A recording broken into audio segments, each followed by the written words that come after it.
বেশ কিছুদিন ধরে দেখছি আমার পায়ের নখটা না এরকম দেখতে হয়ে গেছে। তো আমার দিদুনকে জিজ্ঞেস করলাম, আন্টিদের জিজ্ঞেস করলাম, সবাই বলছে নখটা নাকি মরে গেছে।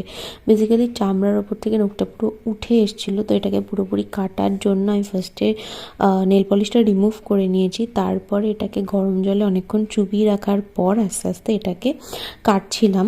আমি জানি না এরকম হলে কি করতে হয়, তবে আমার মনে হলো, সবাইকে জিজ্ঞেস করলাম, তো নখটা কেটে ফেলার সাজেশনই সবাই দিল। তো নখটা কাটার পর খানিকটা এরকম দেখতে হয়ে গেছে আমার পাটা, যেখানে কোনো রকম নখ এক্সিস্ট করে না, আর কালোটা মেবি রক্ত জমে গেছে সবাই বলছে। তো ডক্টর দেখাতে হতে পারে। ব্লগটা হচ্ছে 25 তারিখের, আমার একটু লেট হয়ে গেছে শেয়ার করতে তোমাদের সাথে ব্লগটা। তো এখানে দেখো আমাদের বাড়িতে কতগুলো ছোট ছোট বিড়ালের বাচ্চা হয়েছে। আর এই ব্লগের শেষে কিন্তু বেশ একটা সারপ্রাইজিং জিনিস আছে, তো পুরো ব্লগটা দেখতে থাকো। সারপ্রাইজিং জিনিসটা হলো এটাই যে আমার দিদি হায়দ্রাবাদ থেকে এসছে আমাদের বাড়িতে ঘোরার জন্য। হ্যাঁ, ঘোরার জন্যই, কারণ এখন সে বাইরে থাকে।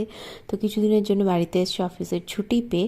বাড়িতে কেউ জানতো না, শুধুমাত্র আমি জানতাম। তো দেখো আমার মায়ের রিয়াকশনটা।